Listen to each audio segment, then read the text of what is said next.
요한복음 9장 말씀입니다. 9장 어디 말씀이죠? 10절에서 16절까지의 말씀입니다. 제가 읽어드리도록 할게요. 10절에서 16절까지의 말씀. 그때에 다메섹에 아나니아라 하는 제자가 있더니 주께서 환상 중에 불러 이르시되 아나니아야 하시거늘 대답하되 주여 내가 여기 있나이다 하니 주께서 이르시되 그가 일어나 직가라 하는 거리로 가서 유다의 집에서 다소 사람 사울이라 하는 사람을 찾으라. 그가 기도하는 중이니라. 그가 아나니아라 하는 사람이 들어와서 자기에게 안수하여 다시 보게 하는 것을 보았느니라 하시거늘 아나니아가 대답하되 주여 이 사람에 대하여 내가 여러 사람에게 들어온 듣사온즉 그가 예루살렘에서 주의 성도에게 적지 않은 해를 끼쳤다 하더니 여기서도 주의 이름을 부르는 모든 사람을 결박할 권한을 대제사장들에게 받았나이다 하거늘 주께서 이르시되 가라 이 사람은 내 이름을 이방인과 임금들과 이스라엘 사람들에게 전하기 위하여 택한 나의 그릇이라. 그가 내 이름을 위하여 얼마나 고난을 받아야 할 것을 내가 그에게 보이리라 하시니. 아멘. 아멘. 오늘 말씀을 중심으로 해서 왜 아나니아를 통해서 부르시는가 라는 제목으로 우리 함께 말씀을 나누겠습니다. 여러분, 오늘 본문은 이 하나님께서 바울을 사도로 부르시는 그런 이야기일 것입니다. 우리 15절을 다시 한번 볼까요? 이렇게 써있죠. 주께서 이르시되 가라 이 사람은 내 이름을 이방인과 임금들과 이스라엘 자손들에게 전하기 위하여 택한 나의 그릇이라. 아멘. 나의 그릇으로 불렀다. 내가 나의 일을 위해서 그를 불렀다. 이 나의 그릇이라는 얘기는 선택받은 사람 혹은 부르심을 받은 사람이라는 어떤 히브리적 표현입니다. 히브리 사람들이 그런 표현을 쓴단 말이죠. 여러분, 선택을 받는다. 만왕의 왕이신 하나님에게 선택을 받고 만왕의 왕이신 하나님의 부르심을 입는다. 이거는 보통 일이 아니죠. 그렇죠? 청와대에서 부름을 받는다고 해도 그것은 굉장히 감사한 일이고 굉장히 기쁜 일인데 하나님께 부름을 받았다. 이거는 보통 감사한 일이 아닙니다. 그래서 저는 진짜 그 부르심을 받았지만 받고 싶고 늘 주님께서 이는 내 택한 그릇이다 라고 예주게 해주면서 주의 일에 사용해 주셨으면 좋겠다라는 생각이 저뿐만 아닐 겁니다. 여러분들도 아마 하나님에 의해서 그릇으로 주님의 그릇으로 선택받고 부르심을 받고 싶을 것입니다. 그리고 여러분들뿐만 아니라 성도라면 누구나 다 그러는 거죠. 성도라면 누구나 다 주여 나를 불러주십시오. 주여 나를 불러주십시오. 마치 이사야의 고백처럼 누가 우리를 위하여 갈고 할 때 손을 번쩍 들고 주여 내가 여기 있사오니 나를 써주소서라고 말하는 것 모두가 사모하는 일이라 생각합니다. 자, 이 부르심, 이 황홀한 부르심에 의해서 어떤 일이 생겼습니까? 예수님을 핍박하던 바울이 이제 예수 복음을 전하는 전도자가 되는 귀한 일이 생기게 됩니다. 그래서 이 부르심은 저는 아름답다고 생각해요. 한 사람의 인생을 확 바꿔버리는 너무나 아름답고 황홀한 부르심. 부르심은 그래서 언제나 저의 소망입니다. 소망이에요. 저는 예수 믿고 나서 제일 처음 든 생각이 무엇이냐면 어떤 생각이 들었냐면 와, 어떻게 나 같은 죄인을 하나님이 살리셨을까? 야, 이거 너무 감사한 일이다. 나 같은 죄인을 살리신 주 은혜 놀라와 잃었던 생명 찾았고 광명을 얻었네. 이게 저에게 가장 감사한 일이었어요. 그래서 주를 위해서라면 뭐든지 하고 싶었던 마음이 있습니다. 뭐든지 하고 싶었어요. 제일 처음에 보였던 것은 무엇이냐면 주님의 말씀의 은혜를 받고 나서 바로 무엇이 시작됩니까? 헌금 시간이 시작되잖아요. 그래서 헌금을 드리고 싶었습니다. 그래서 지갑을 탁 열어서 봤는데 지갑 돈이 하나도 없는 거예요. 청소년 때인데. 그래서 어떻게 할까? 내가 주께 무엇을 드릴 수 있을까? 그래서 그 헌금 시간에 처음으로 무엇을 했냐면 그래, 내 몸을 주님께 드리자. 드릴 돈은 없고 헌금은 없고 내 몸을 하나님 앞에 드리자. 그렇게 목회자가 되기로 너무 쉽게 결심해 버렸습니다. 주를 위해서 뭐든지 하고 싶었어요. 그래서 이 부르심은 저는 바울만의 이야기는 아니라 생각합니다. 저의 이야기이기도 하죠. 그리고 모든 성도의 이야기예요. 모든 성도. 왜? 모든 성도는 부르심을 받습니다. 사실 이 부르심이라는 것은 그 구원의 서정이라고 하는 8단계 구원의 서정이라는 쭉 단계가 있는데 제일 처음에 있는 얘기예요. 소명이라는 거. 이게 부르심 아닙니까? 주께서 우리를 부르신다. 불러주셔야지 우리는 주님께 갈 수 있는 거죠. 우리가 예수를 주라 고백하는 것은 주님께서 우리를 불러주셨기 때문입니다. 그러므로 부르심이 없는 성도는 없단 말이에요. 그러니까 저와 여러분들도 바울처럼 황홀한 부르심의 대상자인 것입니다. 황홀한 부르심에. 자, 그럼 이제 부르심을 받은 저와 여러분은 무엇을 해야 되느냐? 저처럼 여러분들도 목사가 되어야 하는가? 아니면 오늘 바울처럼 이제 사도가 되어야 하는가? 그건 아니리라 생각합니다. 그건 이제 직업이죠, 직업. 저는 이제 뭐 목사가 직업인 거고요. 직업은 이제 다 다르게 되어 있는 거 아닙니까? 하지만 여러분, 성도가 해야 하는 일은 모두 똑같습니다. 어떤 일을 하게 될까요? 오늘 본문에서 나오는 것처럼 이제 복음을 전파하는 것이 성도가 해야 되는 일이에요. 복음 전파, 복음을 만백성에게, 이웃에게 전하는 그 일, 우리가 해야 될 일이라 생각합니다. 혹시 부담이 이제 되십니까? 우리 목사님이 드디어 이제 전도하라고 하신다. 전도하라는 말씀을 그렇게 안 하시더니 이제 드디어 전도하라고 하는 거 보니까 4년차를 맞이한 태바가 급하긴 급한가 보다. 사랑하는 여러분, 너무 부담 갖지 마시고 너무 걱정하지 마십시오. 제가 지금 드리는 것은 여러분들이 전도해야 된다는 그 일은 노방전도, 관계전도, 뭐 고구마전도, 진돗개전도 이런 것들을 통해서 교회를 채우라 뭐 이런 얘기가 아니에요. 저는 전도에서 교회를 채우라는 것을 늘 얘기하지 않았습니다. 제가 드리고 싶은 말씀은 지금 전도해야 된다는 성도의 일은 무엇이냐면 어디 나가서 그런 전하는 게 아니라 우리의 삶 자체가 전도이기 때문에 그런 얘기를 하는 겁니다. 여러분, 성도의 삶은 그 자체로 전도입니다. 여러분이 예수 믿고 하나님을 사랑하고 이웃을 사랑하는 그 자체가 전도입니다. 우리 안에 복음이 차올라서 복음을 툭 치면 나오는 것, 이게 전도입니다. 성경을 나누는 것, 이게 전도예요. 여러분, 성경이 성도를 뭐라고 부릅니까? 성경이 성도를 이렇게 부릅니다. 너는 그리스도의 편지다. 너는 그리스도의 향기다. 이렇게 부른단 말이에요. 그러니까 우리 존재 자체가 그렇다는 거예요. 우리 존재, 너에게 편지를 줬어가 아니라 네가 편지다. 네가 향기다. 여러분, 우리의 인생에는 복음이 쓰여져 있습니다. 그럼 우리가 인생을 살아가면 복음이 날려요. 여러분, 우리 인생에는 복음 냄새가 나요. 그래서 여러분들이 살아갈 때마다 예수 냄새가 난단 말이에요. 그러니까 여러분은 다른 걸 고민할 필요 없어요. 어디 나가서 전도해야지. 뭐 그것도 좋은 생각이긴 합니다만 진짜 해야 될 것은 예수 잘 믿는 거예요. 그 예수 잘 믿으면서 오늘을 살면 되는 겁니다. 은혜 많이 받고 여러분 은혜에 반응하는 삶을 살면 여러분 복음이라는 것은 자연스럽게 전파될 줄로 믿습니다. 믿어요.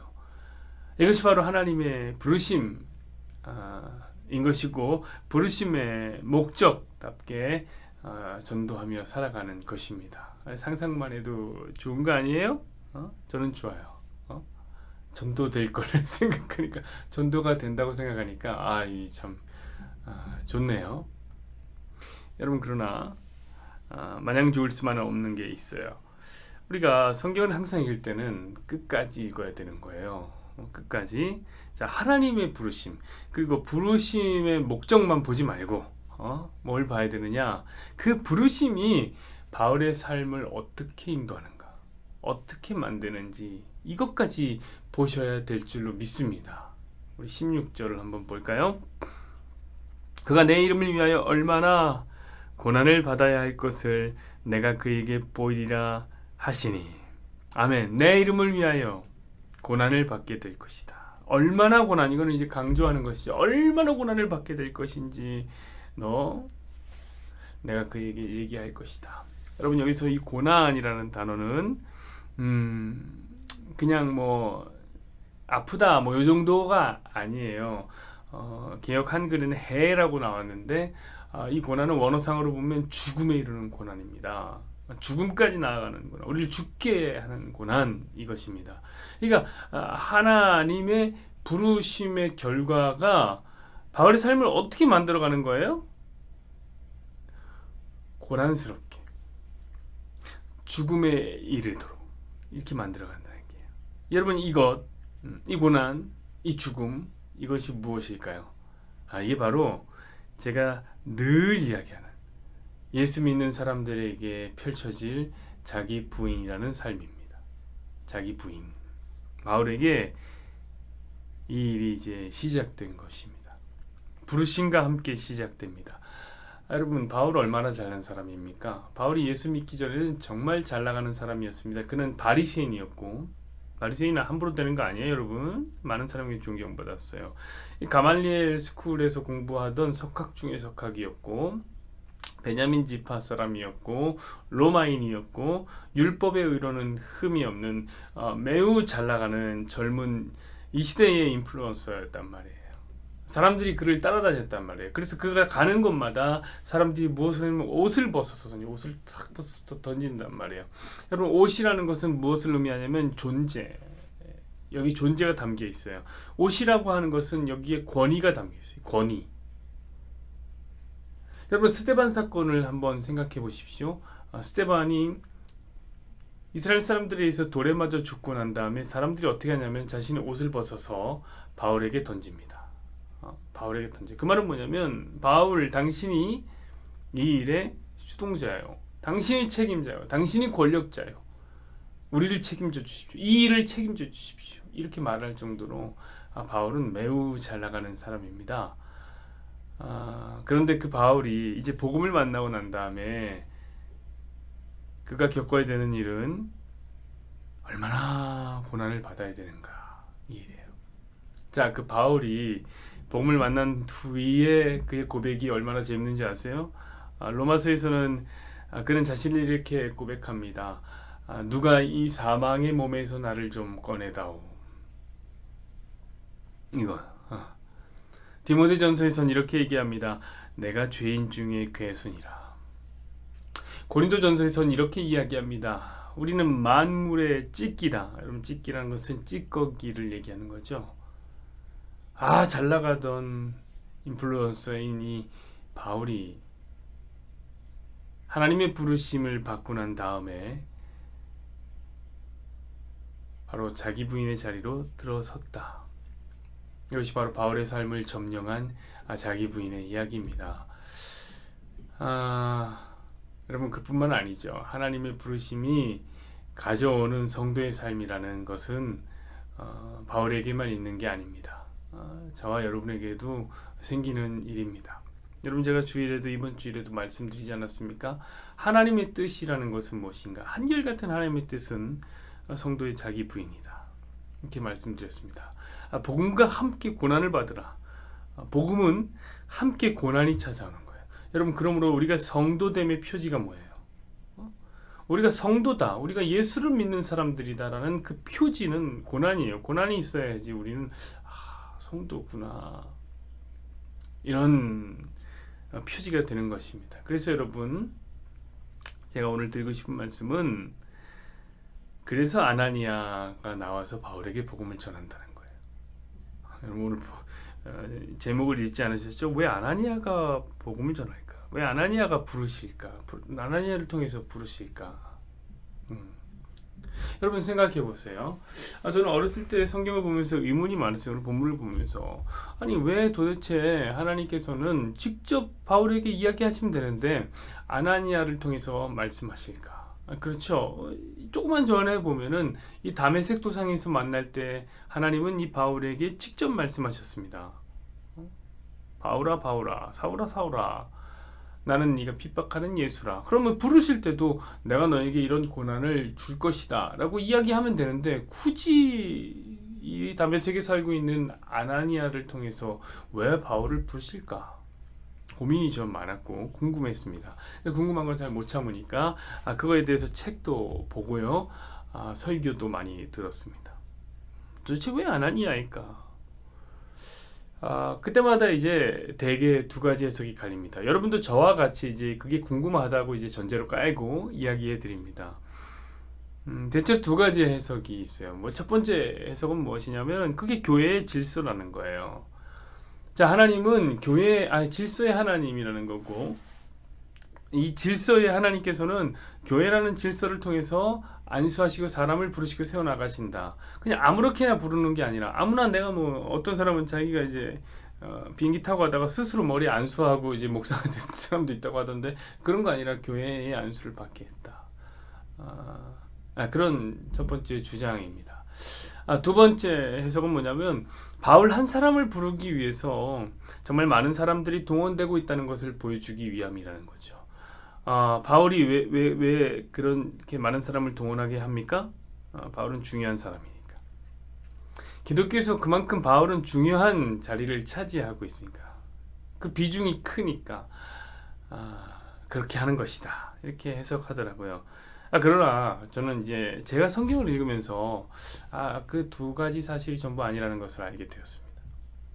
왜 그러냐면 첫 번째, 교회의 질서를 통해서 바울에게 복음을 전하는 것이다. 안수하는 것이다. 여러분, 그렇다면 이런 질문이 있어야죠. 아나니아가 교회 대표냐? 아나니아가 교회를 대표하는 사람입니까? 그렇지 않잖아요. 그렇죠? 그렇지 않아요. 왜 아나니아가 줘요? 이왕이면 베드로가 주면 좋죠. 여러분 생각해보세요. 진짜 질서의 하나님이 질서 있게만 그렇게 부르십니까? 질서 없이 부르심을 받는 사람은 없습니까? 혹시 여러분 베드로라는 사람이요, 고넬료에게 복음을 전할 때 혹시 기억하십니까? 그때 교회가 반대했어요.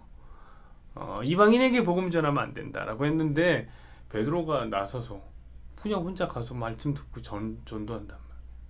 여러분, 그런 면에서 봤을 때 오히려 성경 전체에서 보이는 복음 전판, 하나님의 복음 전판은 매우 폭력적이고 공격적이란 말이에요. 질서보다는 오히려 내 백성 내가 찾아낸다라는 간절함이 그 안에 묻어져 있습니다. 그러니까 그건 아닌 것 같아요. 그런 해석은 좀 잘못된 것 같아요. 자, 그러면 두 번째 해석, 바울이 중요하기 때문에 정말 많은 사람들이 동원한다. 그래서 아나니아까지 동원했다. 이런 얘기를 하는 걸까요? 당연히 아니죠, 여러분. 당연히 아니에요. 왜냐하면 늘 제가 말씀드리듯이 성경은 위인전이 아니에요. 성경은 위인전이 아니에요. 이거 바울 배우라고 준 게 아니에요. 바울은 훌륭한 사람이다 이거 얘기해 주려고 있는 게 아니에요. 우리가 바울을 높일 이유가 전혀 없는 것입니다. 여러분, 오히려 바울을 보지 말고 저와 여러분을 보시란 말이에요. 저와 여러분의 부르심을 보라고요. 여러분, 우리는 뭐 특별한 존재입니까? 우리가 바울처럼 대단한 존재입니까? 특별한 사도라고 말할 수 있습니까? 그런 거 아니에요. 우리는 그냥 보통 사람들이죠. 그러나 여러분, 우리의 부르심을 위해서 여러분 이 세상이 동원된 걸 아세요? 그렇잖아요. 저와 여러분이 그냥 부르신 게 아니에요. 저와 여러분 부르려고 많은 사람들, 많은 사건들, 많은 이야기들이 동원된단 말이에요. 그건 다 그런 거예요. 하나님은 한 사람 불러내기 위해서 대단한 일들을 하십니다. 그러니까 뭐 바울이라고 해서 특별한 일을 말하는 것은 아닙니다. 그럼 여러분, 도대체 왜 아나니아를 통해서 부르실까요? 제가 성경을 보면서 내린 결론은 그러합니다. 그것은 무엇이냐면 이 아나니아 역시 저와 여러분 같은 성도이기 때문에 그렇습니다. 아나니아도 성도입니다. 그 말은 뭐냐면 그도 하나님을 믿고 하나님의 부르심을 입은 성도라는 말입니다. 자, 그렇다면 아나니아에게도 당연히 따라와야 하는 일이 무엇입니까? 아나니아에게 어떤 일이 따라요? 성도라면 성도의 표지인 고난과 자기 부인, 이것이 아나니아의 삶에 필요한 것입니다. 자, 여러분 오늘 본문을 보십시오. 하나님께서는 자기 그릇으로 무엇을 선택하냐면 바울을 선택합니다. 자, 이 말은 여기서 중요한 것은 무엇이냐면 하나님의 그릇으로 아나니아는 아니라는 거예요. 아나니아는 아니다. 여러분, 본문에서 아나니아를 수식하는 이야기는 뭐예요? 아나니아는 기도하는 사람이었고 그래서 기도하고 있었어요. 그러다 하나님의 음성을 듣게 됩니다. 그는 다메섹에서 살고 있는 사람이었습니다. 이 말은 뭐냐면 아나니아가 얼마나 신실한 사람인지를 보여주는 구절이에요. 여러분, 어쩌면 아나니아가 이 다메섹까지 가게 된 경위가 이전에 있었던 스데반의 사건 이후로 다메섹까지 흩어지게 된 디아스포라일지도 모르겠습니다. 그러니까 핍박에 의해서 예수 믿는다는 그 복음을 믿는다는 것 때문에 생긴 핍박에 의해서 도망 나온 자, 아나니아가 그럴지 모르겠어요. 여러분, 그러나 아나니아는 그것 때문에 하나님께 실망하거나 그러지 않았어요. 이방에 가서도 이 다마스커스라는 곳에 가서도 예수님을 믿었던 사람, 잘 믿었어요. 그리고 신실하게 기도하고 있었습니다. 자, 그런데 그곳에서 기도하고 있는 그에게 하나님의 그릇으로 선택한다는 그 이야기의 주인공이 왜 아나니아가 아니라 이 말이에요. 왜 바울이냐 말이에요. 바울. 여러분, 바울은 어떤 사람이에요? 여러분, 바울은 핍박자예요. 그 당시 바울은 살인자예요. 그런데 그를 하나님의 그릇으로 삼는가? 이거 아나니아가 의아할 일이란 말이에요. 한번 13절 14절 볼까요? 아나니아가 대답하되 주여, 이 사람에게 대하여 내가 여러 사람에게 듣사온즉 그가 예루살렘에서 주의 성도에게 적지 않은 해를 끼쳤다 하더니 여기서도 주의 이름을 부르는 모든 사람을 결박할 권한을 대제사장들에게 받았나이다 하거늘. 굉장히 의아한 일이죠. 아니, 이 사람에 대해서 들었는데 이 사람 우리 핍박하는 사람인데 이 사람 정말 하나님 그릇으로 세운 거 맞습니까? 의아한 거예요. 여러분, 더 황당한 것은 무엇이냐면 그렇게 의아한 일이라면 그냥 직접 가서 바울에게 가서 세우지, 굳이 열심히 신앙생활하고 있는 아나니아에게 바울한테 가갖고 바울을 세우라 이렇게 얘기를 왜 할까? 제가 만약에 아나니아라면 굉장히 기분 나쁠 것 같아요. 기분 나쁠 것 같아요. 여러분, 저는요 목사가 되고 난 지금도, 예전에도 얘기했지만 제가 예수님 제일 잘 믿고 싶어요. 누가 저보다 예수님 더 잘 믿는다고 하면은 화가 나요. 누가 저보다 예수님을 더 잘한다 그러면은 좀 질투나요. 제가 더 잘 알고 싶고 그런 거 싫어요. 하나님의 일에 진짜 제가 제일 많이 사용됐으면 좋겠어요. 아까 얘기했듯이 그 이사야의 고백처럼 누가 우리를 위하여 갈고? 라고 하면 제가 번쩍 손들면서 이사야처럼 주여 내가 여기 있사오니 나를 써주십시오 라고 말하고 싶은 마음이 지금도 있단 말이에요. 여러분, 저보다 훨씬 훌륭한 아나니아라는 이 사람에게 그런 마음이 없었겠습니까? 기도하던 사람 아나니아에게 주님 나를 위해 써주십시오 이런 마음이 없었겠습니까? 근데 고작 써주시는 게 나를 그릇으로 써준다는 것도 아니고 살인자 바울을 세우라 이런 명령. 아이, 속상하죠. 100번 양보해서 그래 아나니아 나는 괜찮다 쳐도 여러분, 그럼 이건 어떻게 생각하세요? 다른 성도들이 들으면 어떨까요? 이 사건을 다른 성도들이 들으면 아나니아한테 뭐라고 할까요? 야, 너도 같은 패 아니냐? 바울에게 안수를 줘? 살인자 바울에게? 너도 우리 핍박자냐? 너도 우리 죽이려고 그러냐? 오해할 수 있지 않을까요? 슬슬 피하기 시작하고 왠지 불편하게 되는 일은 없을까요? 여러분, 오늘 이 이야기는 당연히 불평할 만한 사항이에요.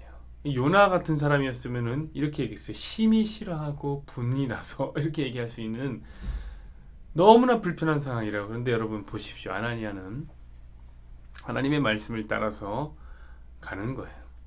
다소로 가는 거예요. 다소에서 온 사람 만나러 가는 거예요.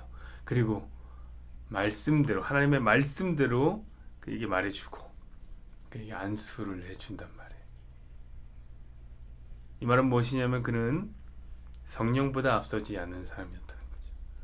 겸손하게 기다림, 오늘 찬양했던 것처럼 앞서지 않고 주님보다 앞서지 않고 겸손하게 기다리면서 그 주님의 가르침대로 했다. 이 말 아닙니까?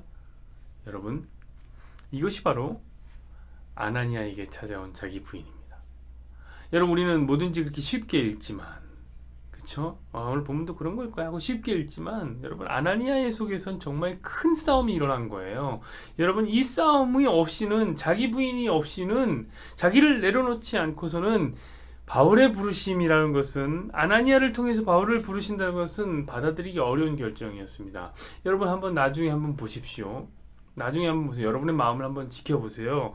이거는 하나님의 부르심의 문제가 아니에요.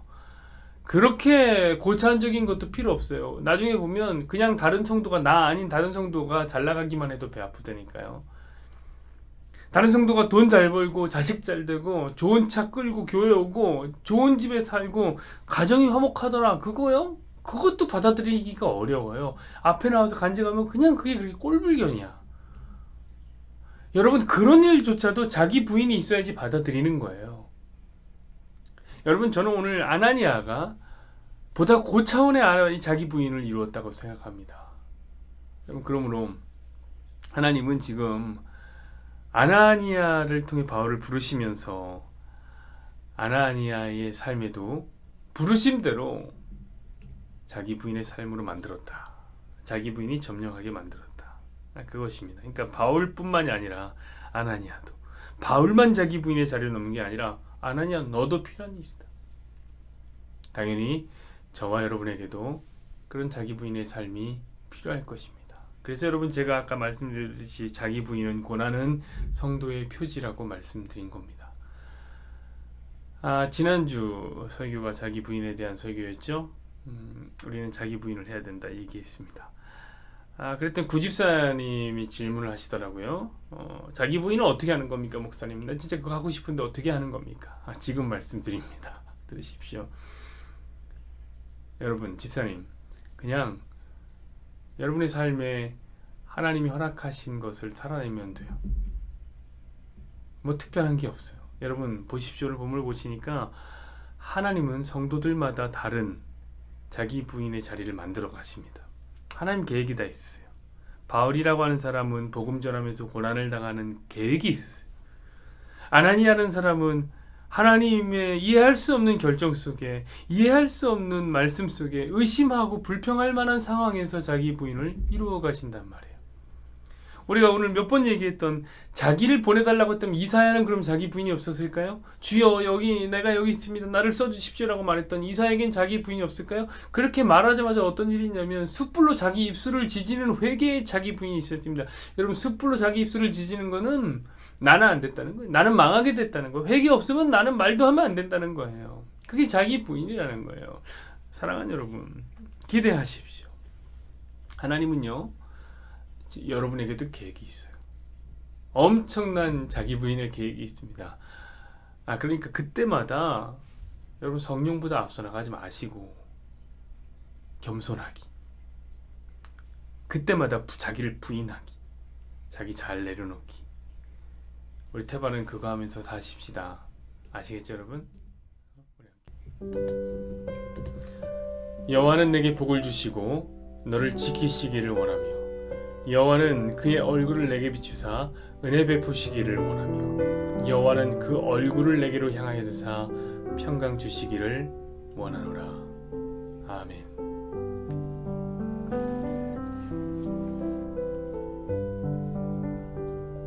하나님,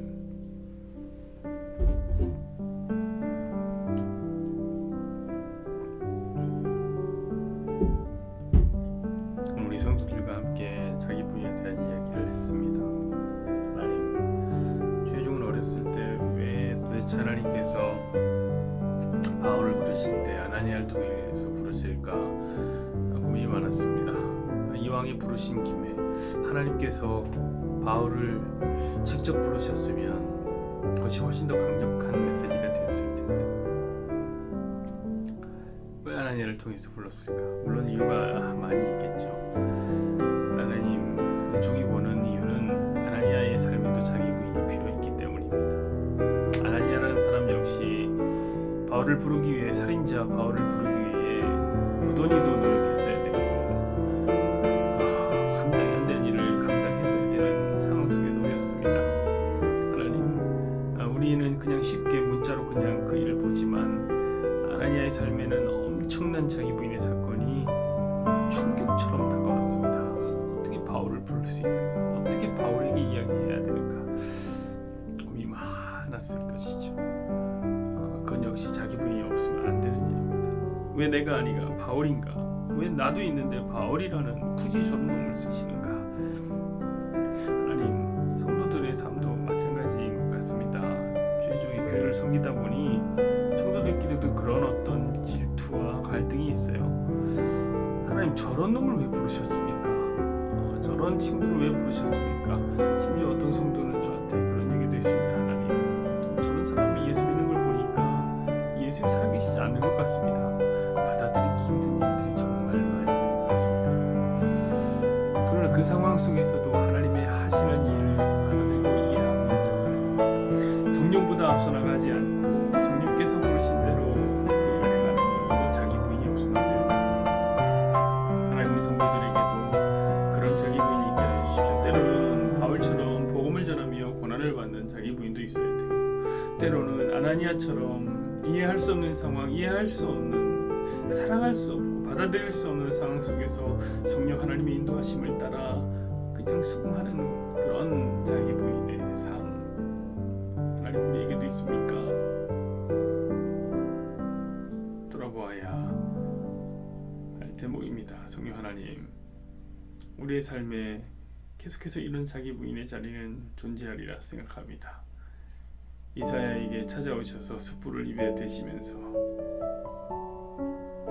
회개하라 말씀하셨던 그 자기 부인의 자리를 열어주시는 하나님의 부르심이 우리 성도들에게는 어떤 모양으로 있습니까? 각 사람은 어떤 모양으로, 어떤 그림으로, 어떤 계획하에 자기를 부인하게 되겠습니까? 너무나 많겠죠. 우리 집사님들이 얘기하는 것처럼 육아는 자기 부인의 최고의 자리입니다. 육아를 통해서 자기를 부인하는 사람들도 있고, 우리 집사님 회사에 진행하는 집사님은 아무튼 회사 일을 통해서 회사를 운영하면서 자기 부인의 자리를 이루어갈지도 모르겠습니다. 학생들은 공부하면서 사회생활하고 또 친구 관계를 맺으면서 하나님 계속해서 자기를 부인해야 되는 자리가 열릴지 모르겠습니다. 그때마다 성령보다 앞서 나가지 않고 오직 겸손하게 무릎 꿇고